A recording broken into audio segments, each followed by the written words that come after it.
Wala akong kaduda-duda. Wala namang nalihim tungkol sa akin o ako'y nililikha kasi kayo ang lumikha sa akin. Nakita nyo at kayo ang gumawa ng lahat ng ginagawa sa akin. So not anyone else, but God is the one who creates people. God lang ang creator. Satan is a destroyer, a thief, but not a creator. God lang ang lumilikha ng lahat ng nilikha. God creates and therefore knows. God knows and therefore accepts people for who or what they are. And this is how God made them. Sapagkat ang Diyos ang lumikha sa lahat ng tao, Diyos din ang nakakakilala sa lahat ng tao.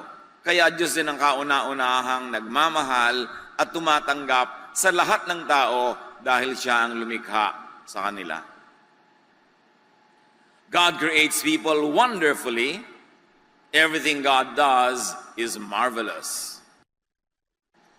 Ang paglikha daw ng Diyos sa tao ay kamangha-mangha. Ang nilikha niya at produkto ng paglikha ay kamangha-mangha. Kaya lahat ng ginagawa ng Diyos ay kahanga-hanga. At kung ito ang sinasabi ng salita ng Diyos, sino tayo para magsabing hindi kahanga-hanga ang iba? Sino tayo para magsabing mali ang pagkakalikha sa iba? Dapat nating suriin kung ano ang pamantayang ating ginagamit, anong standards ang ina-apply natin, bakit hindi tayo nagagandahan sa iba? Samantalang Diyos ang may likha at ang lahat ng likha niya may angking kagandahan. So either tayo ang mali o ang Diyos ang mali pag napapangitan tayo at namamalian sa mga nilikha niya. At syempre wala naman dapat contest yan. Alam nating laging tama ang Diyos. So pagdudahan natin ang ating mga sarili kapag hindi tayo nagagandahan sa kanyang creation. Dahil Diyos ang lumikha at pag Diyos ang lumikha, maganda ang nilikha. If it is God who creates people, wonderfully, then we should respect, appreciate, and even celebrate the Creator and the creation. And it means that we should respect, appreciate, and celebrate others, even those who are different from us. And we should also respect, appreciate, and celebrate ourselves because we too are God's creations. And God is not a God of sameness. God is God of variety. Kaya iba-iba ang tao, iba-iba ang talino, iba-iba ang galing, iba-iba ang ugali ng tao. Hindi ko mukaiba mo ng ugali ay mali na siya dahil ikaw ang tama. Napakakitid ng pag-iisip ang ganong uri ng pananaw. Psalm 139:16. Even before I was born, you had written in your book everything I would do. At ito ang pinaniniwalaan ng iba na pinagsasaligan, sinasandalan ng paniniwala nila na mayroong kapalaran ang tao na nakaguhit na may tadhana. Dahil sabi, bago pa man ako sinilang, isinulat mo na sa iyong aklat ang lahat ng aking gagawin. Siyempre, ang Bible ay poetic language and poetry sometimes employs exaggeration. Hindi naman kailangan napakaliteral ng paglapat ng mga sinasabi ng mga talatang ito. But it is important to appreciate that as God designs and creates people, God also predestines or predisposes people. Dahil Diyos ang may likha at may disenyo, para na ring iginuhit niya ang tadhana ng nilikha niya. Halimbawa, nilikha ka niya na magaling sa mathematics, ay para na rin niyang itinakda sa iyo kung ano ang iyong magiging propesyon, ano ang iyong magiging trabaho, papel sa buhay. Nilikha ka niya na mahilig at magandang sumayaw, mahilig at mahusay magpinta, nilikha ka niya na mahilig at magaling mamahala, nilikha ka niya na mabusisi, maburiri sa buhay. Nilikha ka naman niya na baliwala sa iyo ang mga detalye, ang mahalaga lang yung general things, para na rin binigyan ka na magiging job description at mission mo sa buhay. Kaya may mga taong OC, mga obsessive-compulsive, Nilikha silang ganon. Kung wala naman mga ganon, puro burara na lang lahat ng tao, di wala ng kaayusan. Pero kung wala naman mga burara, di nakaka-stress naman ang buhay, lahat na lang, OC. Kung lahat mathematician, di lahat makwenta, matuos. At kung lahat naman dancer, di walang musician. Kung lahat engineer, walang doktor. At kung lahat takot sa dugo, walang magiging nurse. Kaya iba-iba ang ibinigay ng Diyos sa atin ng mga pagkatao, kaugalian, kasi iba-iba ang pangangailangan natin pag tayo'y magkakasama. Ganon din sa church. Iba-iba ang talent na ibinigay sa tao. Merong mahusay mag-organize, may hindi. Merong mahusay sa tugtog, meron sa sayaw, meron sa pakikisalamuha sa mga bagong dating. Merong mahusay mangaral, mahusay magturo sa small group, meron sa big group. Iba-iba. Para pag tayo'y magkakasama, lahat ng pangangailangan natin ay nasasagutan, natutugunan ng iba't ibang kapatid. At dahil doon, kailangan natin ang isa't isa at mahalaga ang bawat isa. Yun ang itinakda ng Diyos. Kaya kung ano ang likas mo, yun ang assignment mo sa buhay. Kaya sabi, nilikha mo ako, kaya itinakda mo sa akin na magiging guhit ng aking palad. Dahil pag sinunod mo, kung ano yung likas sa'yo, doon ka dadalhin ng buhay. Kaya merong mga masiselan, ang gusto mapangasawa nila, malilinis, talagang masiselan din. So parang itinakda sa'yo kung sino ang magugustuhan mo. May nakatakda talaga dahil may lumikha sa atin. Note that this is generally not specifically written in the book of life. Because God does not dictate specific choices. Nilikha ka halimbawa na malikhain ka sa arts, pero may choice ka pa rin kung susundin mo yun or not. At kung malikhain ka man, may choice ka pa rin kung magte-training ka ba o hindi, pag-aaralan mo mga mabuti o pababayaan mo lang yung likas na talent mo. Kaya may nakatakda sa iyo na assignment, pero within the specifics of that assignment in life, may free will ka. Kaya kung ano ang gagawin mo sa likas na bigay sa iyo, nagkakaiba-iba pa rin ang palad ng tao.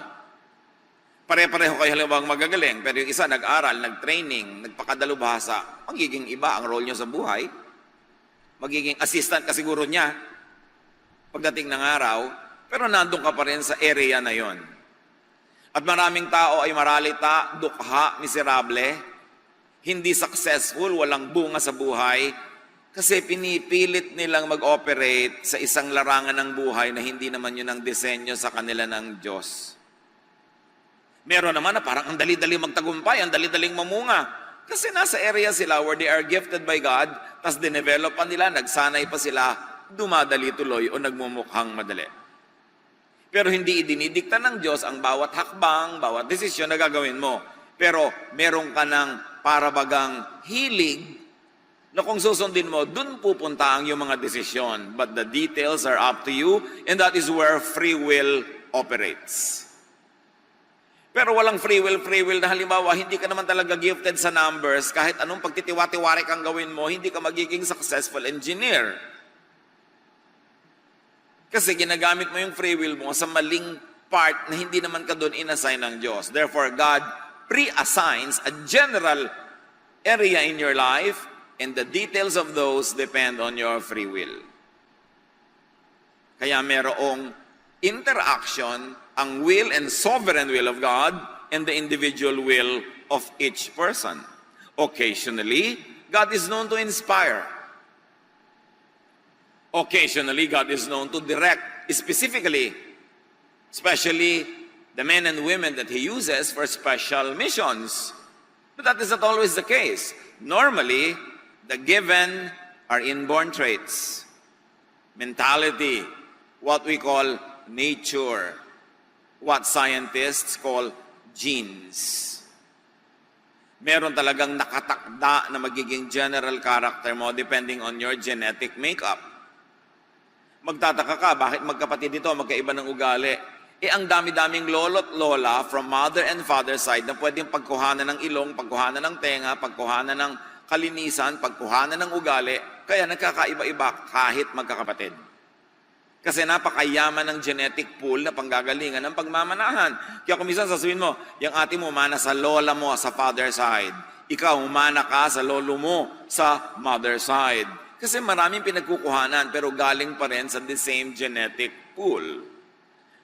Up to a point, nature could be fine-tuned. Could be developed. And they call it could be nurtured. Nature mo na dancer ka. Tapos may kakaya naman ng mga magulang mo o meron silang dedication na i-develop ka, in-enroll ka sa dance school, binigyan ka ng mga tutor, ibinibili ka ng costume, pinapasali ka sa mga program, yung nature mo na-nurture pa. Kaya lalong tumingkad, lalong na-develop. Yun namang isang kapitbahay nyo na may the same nature, pero hikaho sa buhay, hindi na itustusan, hindi na-develop. Meron din siyang innate talent, pero hindi siya na-develop kasi hindi siya na-nurture. Pareho kayo ng nature, magkaiba ng nurture, magiging magkaiba ang bunga. Pero, yung hindi na nurture, ganun pa rin ang nature niya, hindi pa rin yun na iba. Kaya marami sa atin, ang nakikita natin sa kapwa, hindi yung tunay na pagkataong nilikha para sa kanya ng Diyos, kasi nadiktahan siya ng karukhaan, kahirapan, lack of nurture, kaya hindi lumalabas yung pinakalikas na gusto niya. Anak, anong gusto mong pag-aralan? Gusto ko pong mag-aral ng museum and theater management. Sasabihin ng nanay, anong trabaho makukuha mo dyan? Ewan ko po. Gusto ko mag-aral ng theater arts. Mapagkakaperahan ba yan? Gayahin mo na lang ang tita mo, nag-nursing. Ayun, nasa Amerika na, malaki kita. Hindi ko naman po hilig, takot ako sa dugo. Mag-nurse ka para mo ko mabigyan ng sustento pagtanda ko. O yun, naging nurse. Napilit sa nurture, pero hindi yun ang nature. Don't expect na maging outstanding nurse yun. Napilit din, pero hindi yun ang likas. Gano sa atin karami ang napilitan lang sa napagsidlan natin sa buhay.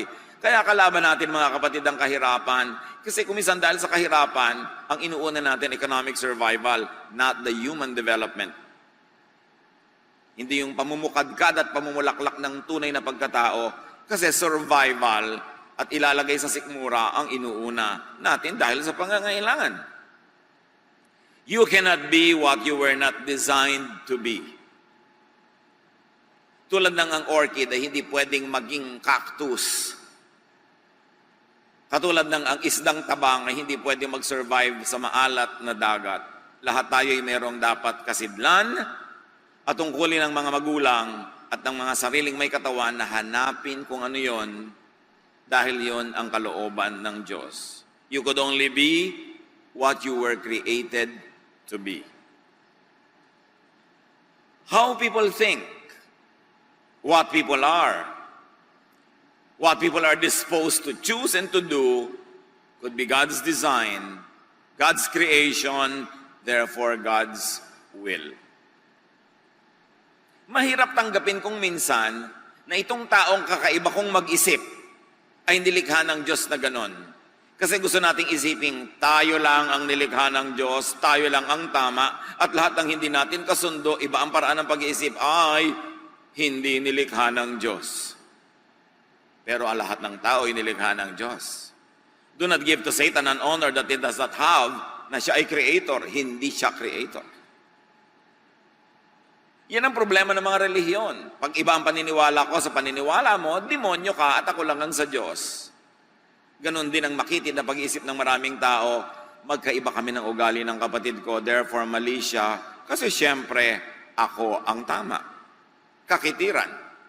No matter how much people misunderstand and disagree with the design was made by God, and it is marvelous and wonderful. Kung minsan, mata lang natin na nagkukulang para makita yon. Maraming magagandang tanawin, hindi mo lang nakikita kasi malabo ang iyong mata. Kung minsan sa isang kwarto, ang dami-daming hiyas, ang dami-daming magagandang muebles, hindi mo nakikita kasi walang ilaw. Pero nandun. Kaya mahalaga ang kaliwanagan. Kaliwanagan ng isip, ng puso at ng pananaw para makita natin ang magandang kalooban ng Diyos. Kahit pa sa simula ay parang hindi yun ang kalooban ng Diyos dahil hindi yun ang gusto natin o hindi yun ang pinaniniwalaan natin sa buhay. Matthew 19:11 to 12, Jesus replied, "Not everyone can accept this word, but only those to whom it has been given. For there are eunuchs who were born that way," meaning there are eunuchs who are eunuchs by nature. "And there are eunuchs who have been made eunuchs by others. So they have become eunuchs by nurture. And there are those who choose to live like eunuchs. Therefore there are eunuchs or free will or personal choice nila for the sake of the kingdom of heaven. The one who can accept this should accept this." Eunuchs are male persons who are deprived of their sexual development so that they could serve the female members of royal families. Kinakapon sila maaga pa lang. And because of that, they don't develop fully as males. At sabi ni Jesus, may mga eunuch na born that way. Kahit na hindi mo yan ginawang eunuch, eunuch talaga siya. Meron naman na kinapon nyo kasi, kaya naging eunuch. At meron naman, kalooban niya, gusto niya, hindi nyo pinilit, pero yun ang gusto niyang maging papel sa buhay. Therefore, naging eunuch siya. Sabi ni Jesus, the one who can accept this should accept this. There are people who are born that way. There are people who are made that way by their environment. And there are people who choose to be that way. Those who choose can chase their choice. Those who are made can be unmade. But those who are born that way can never be changed. At mabuti sa mga anak ng Diyos na gumagalang sa creation ng Diyos na yan ay dibdibin at unawain. May mga asal, ugali ang tao na pwedeng palitan kasi inilagay lang doon ng environment. Meron naman pwedeng magpalit kasi pinili lang niya na gawin ang ganun, maging ganun siya. At pero merong hindi pwedeng palitan kasi born that way. So hindi lahat ng tao ay pwede mong baguhin. Meron, pwede siya magbago dahil gusto niya kasi siya lang pala ang may likha ng kung ano siya ngayon. So pwede niyang baguhin. Meron naman pwedeng baguhin ang environment dahil environment lang ang gumawa sa kanya na ganon. Pero meron kahit anong gawin mo, hindi mo mababago kasi born that way. And you substitute the word eunuch for anything else. Merong taong born OC. Born that way. Merong made OC by their environment and meron naman choice nila na maging OC. Merong mga tao na maramot. Kasi pala lumaki sa hirap. Ang daming nandaya. So ngayon maramot na, trained, nurtured to be like that. Pero kung pinaligiran mo siya ng kabaitan, kagandahang loob, nasanay siya sa pakikipagbigayan, pwedeng mapalitan ang karamutan niya. At meron naman na dumangot lang siya dahil ayaw niyang maisahan. So pwede siya mag-decide later na hindi ako magiging maramot. Pero meron talaga genetically maramot. Kahit anong gawin mo doon na pang-influensya, kahit pakainin mo siya ng pages ng Bible, hindi siya mababago. Kaya iba nagsasabi, Pastor, ang tagal-tagal ko na pong Christian, hindi pa ako nagbabago. Eh baka naman born that way ka. So suriin mo kung ano yan. Naging ganyan ka lang ba dahil pinili mo? Therefore, piliin mong may iba. Pero kung hindi ka pumili, baka nalikha ka ng environment mo, palitan mo yung environment mo. Di may iba ka, pero matagal. Pero kung talagang nilikha ka ng Diyos na ganyan, lalabag ka na sa kalooban ng Diyos para baguhin mo yan. Kaya huwag ka magtaka na kahit pilit ka ng pilit, ginawa mo na lahat, hindi pa. Kasi talagang baka born that way ka. So, isipin natin yon para hindi tayo lagi na lamang nanghuhusga ng kapwa, lagi na lang tayo naiinip sa pagbabago ng kapwa. Kahit sa psychology or proto-psychology, may mga theories, 4 fundamental personality types daw. Ang mga psychologists, psychiatrists, pagkakausap ka, sinusuri ka, tinatanong ang history mo, then eventually, pag Western trained sila, they classify you under 4 major groups of people.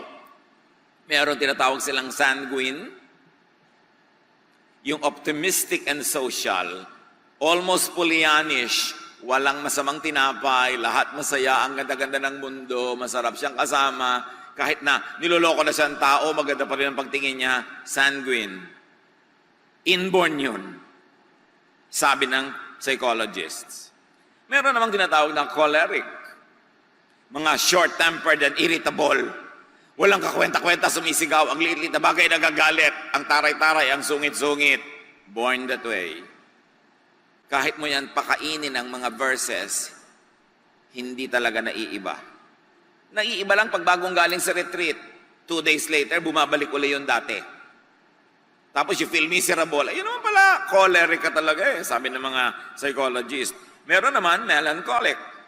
Yung analytical, quiet, palasuri, hindi pa dalos-dalos, pinag-aaralan ng lahat. At meron tinatawag na phlegmatic. Yung relaxed and peaceful. Mga ginang, ang husband nyo ba, phlegmatic? Yung bumabaha na, tulog pa? May mga anak ba kayo na kumikidlat-kidlat na, relax, nagkakasunog na, text pa ng text, nangunguyakoy pa, galit na galit ka dahil ikaw tense na siya, relax na relax. Phlegmatic ang tawag ng mga psychologists doon. Kahit mo siya tawasin, sunugin, kuryentihin, relax siya talaga. Born that way. And there are people who are not really just clearly phlegmatic or choleric or etc. because most formulations include the possibility of mixtures of the types. Kaya kumisan, halo-halo yun sa isang tao, depende lang kung alin yung dominant. Nature plus nurture plus choice. Kaya complex ang tao. Meron naman na talagang sobrang relax, pero pag lagi mong ninanag, kumikilos din. Pero pag hindi ka na nagnag, relax na naman. Kasi naghahalo-halo yung nurture, yung environment, at yung nature. Ano ang ibig sabihin yan, mga kapatid? That we should not judge or demonize. We should not change. And all the more, we should not reject people for their created, predetermined nature. Hindi mo dapat husgahan ng tao pag ganon siya. Hindi mo dapat masamain ang kanyang pagkatao. At lalo namang huwag mong gawing misyon sa buhay na baguhin siya. At lalong huwag mo siyang itatwa, itakwil, dahil lang ayaw mo sa kanyang personality at magkaiba kayo. Sabi sa Jeremiah 13:23, can people change the color of their skin? Or can a leopard remove its spots? Siyempre, nung sinulat yung verse, wala pa mga dermatologist. Pero ang ibig sabihin lang na ito, hindi mo kayang baguhin ang iyong inborn nature. Hindi mo kayang baguhin ang iyong kapwa. Hindi mo kayang baguhin maging ang iyong sarili kung yun ang inborn nature. Kaya maraming tao na de-depress, nagpapakamatay, nabibigo, may mga mag-asawang naghihiwalay, may mga anak na itinatatwa, itinatakwil ang sariling magulang kasi hindi nila matanggap ang iyong nature. Gusto ka nilang baguhin. Gusto ka lagi nilang maiba ayon sa kanilang gusto para sa iyo at hindi nila isinasaalang-alang kung ano yung likas mo. At nililimot nila na ikaw man ay likha ng Diyos. Anong kinalaman ni Jesus sa lahat ng usaping ito? Jesus is the perfect revelation of God's truth and kindness. Walang nauna kay Jesus at walang sumunod kay Jesus na sing tapat, sing tama ang pangangatawan sa Diyos, kundi si Jesus lang. Kung ang Diyos ay magsusuot ng katawan, si Jesus yun. Kung ang Diyos ay magpapakita sa tao, si Jesus yun. At kung may ituturo ang Diyos, yung teachings ni Jesus yun. Walang iba. John 1:14, the Word became a human being and lived here with us. We saw His true glory, the glory of the only Son of the Father. From Him, all the kindness and all the truth of God have come down to us. Ang berbo daw, si Jesus ay naging tao at sa pamamagitan niya, ang lahat ng kabaitan at kabutihan at katotohanan ng Diyos sa langit ay bumaba sa atin.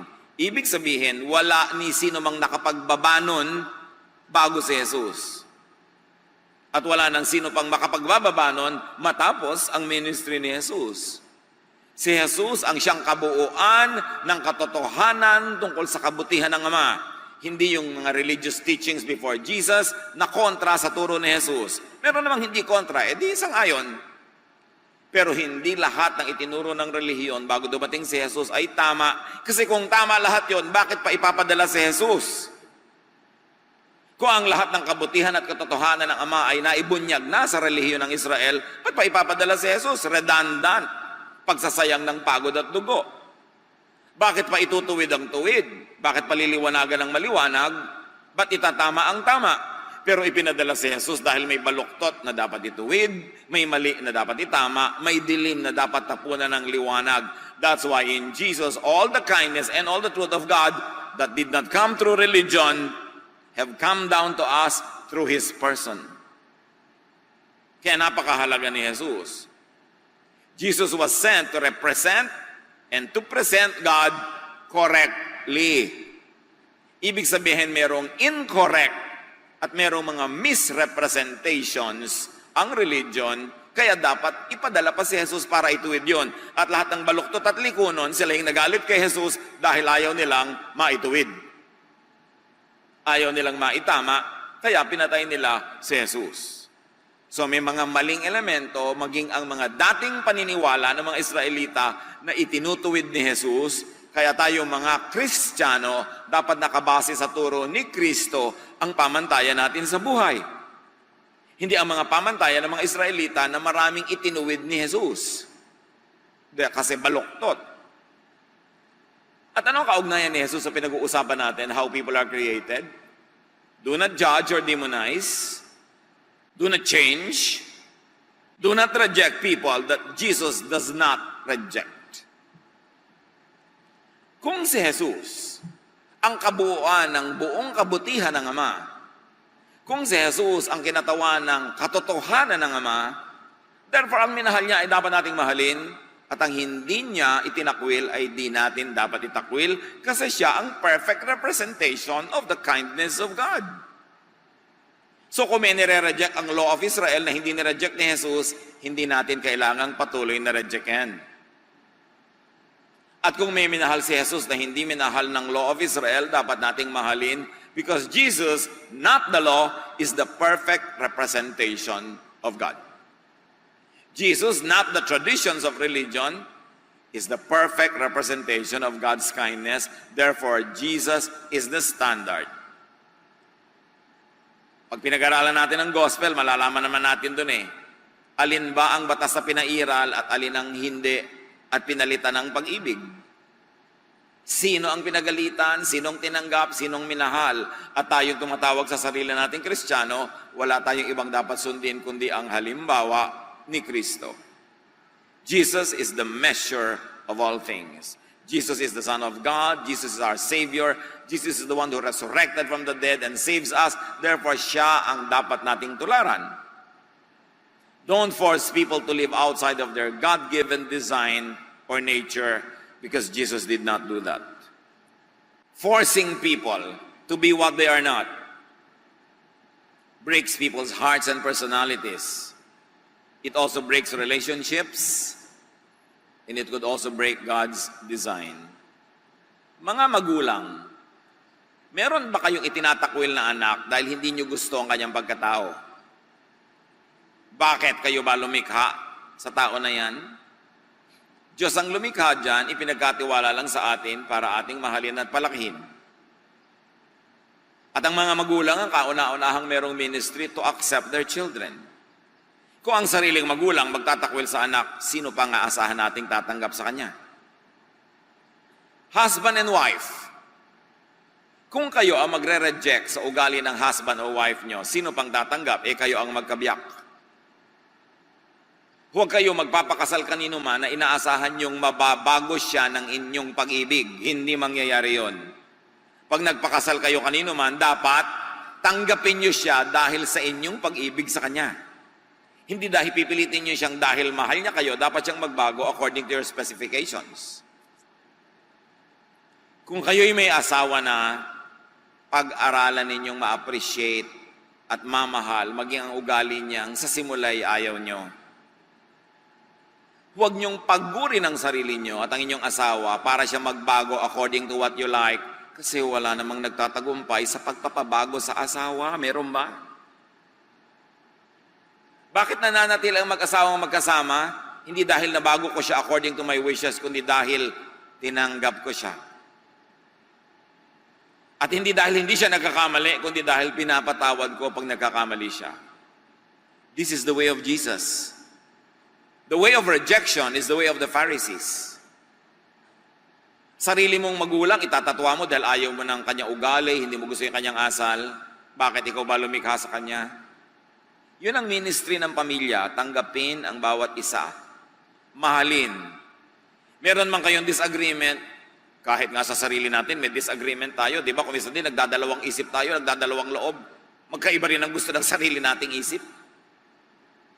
Kaya ang mahalaga, dibdibin natin kung anong ibig sabihin na maging Kristiyano. Ang Kristiyano, minamahal, tinatanggap ang kapwa, at ipinapasa Diyos kung paano madedevelop ang kapwang ito. But remember, the development is still within the natural personality.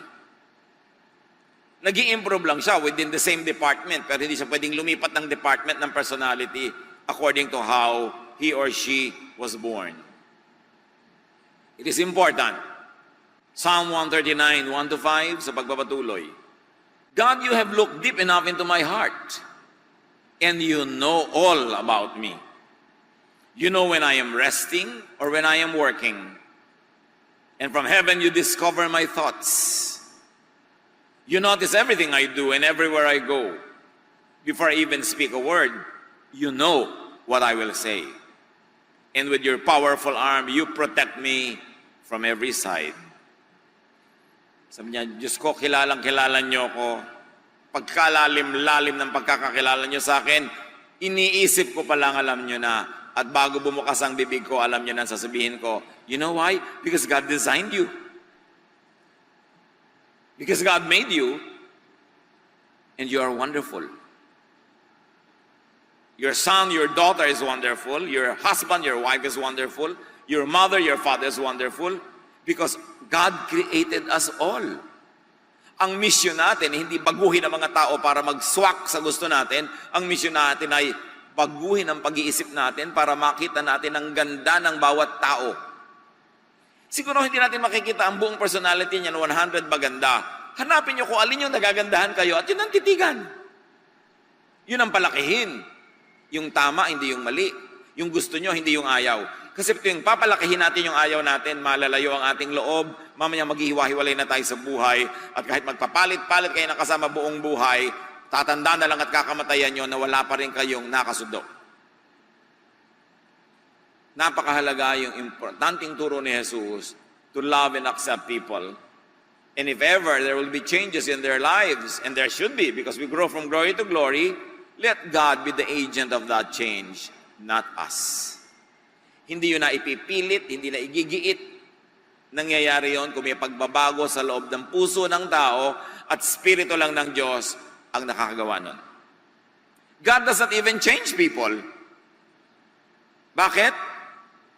If God changes people, di kasalanan niya yung mga ibang hindi nag-change. Kaya pas ginabi mong binago ako ng Diyos. Talaga? Ba't yung iba hindi binago ng Diyos? Di kasalanan ng Diyos, hindi niya binago yun. Nagbabago tayo pag nagkakaroon tayo ng kaliwanagan. Pagkaunawa, nagkakaroon tayo ng desisyon to improve our ways. But you cannot change your inborn nature. You can only change what was nurtured in you. What you learn, you can unlearn. What was programmed into you, you can deprogram. But your inborn nature, you cannot change that because God, that is God's call. That is God's decision. Kaya kung hindi ka talaga talented sa chemistry, kahit anong pilit mo, hindi mo matatandaan kung anong ibig sabihin ng NaCl. Kaya huwag mo nang tandaan. Total, marami ka ba ibang natatandaan sa buhay, yun ang strength mo. Doon ka na lang. Leave chemistry to the chemists. That's why we need one another. Because God knows people, God accepts, God loves, and God protects people from every side, from others, even from themselves. He protects what He created in people. At ito ang problema sa maraming relihiyon. Most religious ministrations are aimed at changing rather than accepting people. Jesus accepted people first. And then eventually those people improved within what is allowed by their inborn nature. Nakakatakot tuloy sumama sa retreat. Kasi sabi sa retreat, 2 days that will change your life. Does everybody really want to change? E paano kung 2 days where you will experience God's love and acceptance? Dami sasama. E pero yung pupunta ka sa church, yung mga usherette nakairap sa'yo pagka hindi conservative ang damit mo. Nasa pinto ka pa lang, gusto ka nang baguhin. Nakakatakot. Hindi ganon si Jesus. Ang unang-unang ginagawa ni Jesus, kung ano ka man, as is, where is, tinatanggap ka muna, minamahal ka muna, at kung naramdaman mo na ang pag-ibig na yon, na-inspire ka na, ikaw na ang mag-i-improve sa iyong sarili sa tulong ng Diyos. Pero hindi ka magpapalit ng anyo dahil yun ang inaasahan ng committee, dahil yun ang inaasahan ng mga nakakaalam, merong power over you, kasi hypocrisy lang yun. Dapat galing sa loob, likas, bukal sa loob. Yun ang pagbabagong totoo at magtatagal. What are the unpleasant results of rejection and trying to change people? Alienation. Nagkakalayo-layo ang loob. Judgmentalism. Because your tendency is to judge everybody that you don't agree with or sa tingin mo ay mali. Kakambal niyan, self-righteousness. On the part of the so-called normal or righteous. Alam niyo, ibig sabihin lang ng normal, majority. Hindi ibig sabihin correct. So pagka kayo ay kabahagi ng mga 70 to 80%, kayo ay normal. Hindi ibig sabihin ng normal, correct. Ibig sabihin lang, marami kayo. Pero siyempre, ang kabaliktaran ng normal, yung konti, abnormal, ang tingin na ugagad natin, wrong, abnoy yan. Bakit? Kasi kakaiba siya mag-isip. Diba? Abnoy yan, ibang klase siyang magprito ng itlog. Ibang klase siyang magtalop ng kamatis. Abnormal yan. Mali agad. Kasi ang tendency ng normal, i-judge yung abnormal. Pero alam niyo kung sinong pinakisamahan ni Jesus ng todo-todo? Minahal, sinagip, yung mga tinatawag na abnormal. Yung latak ng lipunan, yung itinapo ng lipunan, yung nire-reject ng church, ng temple, ng synagogue, yung nilalayuan ng mga normal. Yung mga pinuntahan ni Jesus. Inipo niya yung bangkay, pinuntahan niya yung possessed. Minahal niya yung babaeng gustong batuhin ng mga normal. Kasi abnormal yung buhay ng babae na siya ay living in adultery. Ang pinuntahan niya sa Jericho, si Zacchaeus na abnormal. Ka-Israelita, kumakapit sa Romans, tapos chief tax collector pa. Ang mga pinuntahan ni Jesus, ang mga crowd ni Jesus, sabi nga ng mga Pharisees, tax collectors and sinners, na abnormal. Kaya kung abnormal ka, alam mo ng love ka ni Jesus, take ka na lang. Salamat. Kasi ang totoo, lahat naman ng tao may kabno yan. Nakatago ka. Ilang tao ang baliw? Out of 10? 10 ang baliw. Iba-iba lang tayo ng department ng kabaliwan. Iba-iba ng panahon. Kaya kung yung kapwa mo nababaliw-baliw ngayon, unawain mo na lang, bukas ikaw naman. May tao bang hindi baliw? May taong baliw na baliw sa apo. Apo na ang pinakamaganda. Kahit natatakot yung iba. Ang sarili niyang anak, mutyang-mutya, pinakamatalino, pero kahit na pinakamababa ang grade. Kabaliwan yon, di ba? May mga babaeng bumibili ng bag na 3 milyong piso, hindi ba kabaliwan yon? Pero gusto niya, trip niya, hindi naman niya ninakaw, sino ka naman para mag-judge? Yung bag mo nga, 50 pesos, pero fake naman yung brand. Hindi ba ka-abnormalan din yon? Lahat ng tao abnormal. Pag nagsimula tayong tanggapin yon, you will relax. You will love more. You will be more like Jesus. Pero pag pinarusahan mo ang tao na nagtatapat tungkol sa ka-abnormalan niya, ang tuturuan mo siyang magtago, pumailalim, maging hypocrite para hindi maparusahan. At yan ang ayaw ng Diyos, hypocrisy. Ang Diyos ay doktor. Ang pasyente naguhubad sa harap ng doktor. Sinasabi lahat ng sakit niya, lahat ng history niya. Kasi pag hindi ka naging totoo, paano ka gagamutin? At sa atin din, kung itinatago natin lahat ng ating mga bakaho, ang ating mga kahinaan, ang ating mga kabaliwan, paano ka mamiministeran? That's why we always say that the church is a place of a hospital for sick people. It is not a display window for perfect merchandise. Kaya dapat wala nang pagkukunwari. Kaya lang, nagkukunwari ka kasi paparusahan ka pag nalaman ng tao kung ano yung totoo. But that is not the spirit of Jesus. That is not the Christian community. That is a community of religious hypocrites. Kaya dapat talagang salain, linisin, ligligin ang church para maging totoo sa pag-ibig ni Jesus. Pagka ang mga tao will reject one another for their reality, you will give them imposed hypocrisy and needless guilt. Ang daming tao nagigilty sa hindi naman dapat ika-guilty. Na-condition lang sila ng conservative thinking to be guilty. Pero hindi naman dapat. Kaya sabi ni Jesus, "Come to me all of you who are tired and heavy laden, and I'll give you rest." Rest from needless guilt. Rest from hypocrisy. Rest from pretense. Because I love you as you are. Yung sinasabi ng kanta, I sing because of your love. Your love makes me sing. Pag na-realize natin ang pag-ibig ni Jesus, na siya palang pagpapakita ng pag-ibig ng Diyos, mapapakanta ka talaga. Dahil napakabait ng Diyos, nakakalungkot lang, misrepresented by religions. Ang ipinapakita ng religion, mabagsik, magagalitin ng Diyos, laging may hawak na sibat na kidlat, papatabaan ka tuwing magkakamali ka, paparusahan ka tuwing nagkakamali ka. Hindi yon ang ipinakilala ni Jesus, at si Jesus ang tunay na kinatawan ng Diyos. Dapat natin kilalanin ng Ama sa pamamagitan ni Jesus. Yung rejection sa church, nangyayari rin sa family, nangyayari sa society. Yun din ang bunga, alienation, frustration, separation, needless pain. Ang daming sakit na hindi naman dapat nadarama, ang daming hirap ng loob, ang daming dalamhati na hindi naman kailangan. Jesus loves people unconditionally and accepts them first.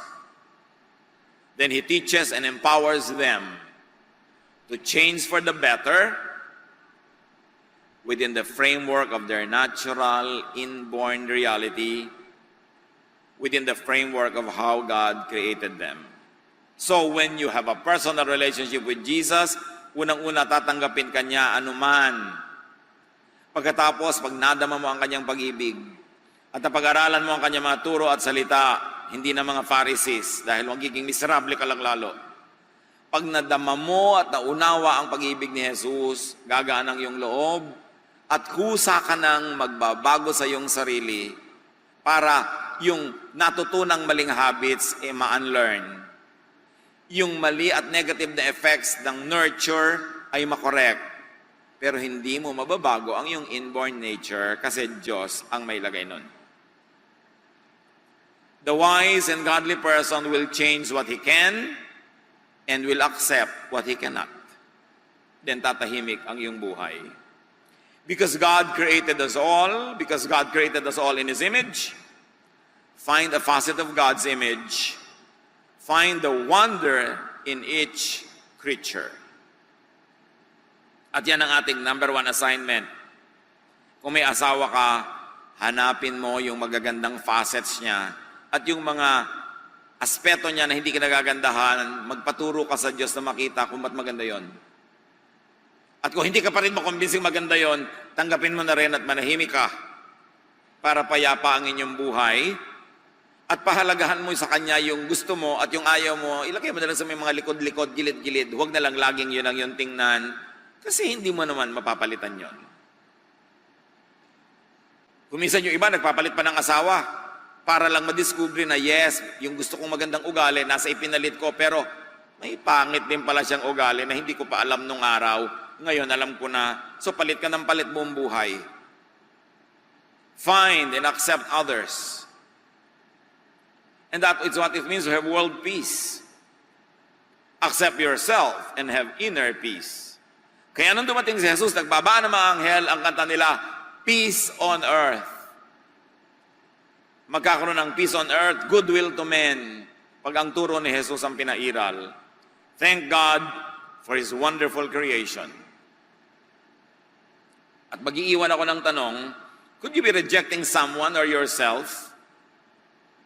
Forcing someone or yourself to change beyond your God-designed nature? You will only fail. and you will make everyone else around you miserable. So do a Jesus. Accept and love people. Accept and love yourself. Change for the better. Change from glory to glory within what is allowed by your inborn nature. Then and only then will you have peace with yourself, with others, and with the world. Turuan niyo po kami, Ama, na makita kung saan kami maaaring nagkukulang sa ganitong mga katuruan.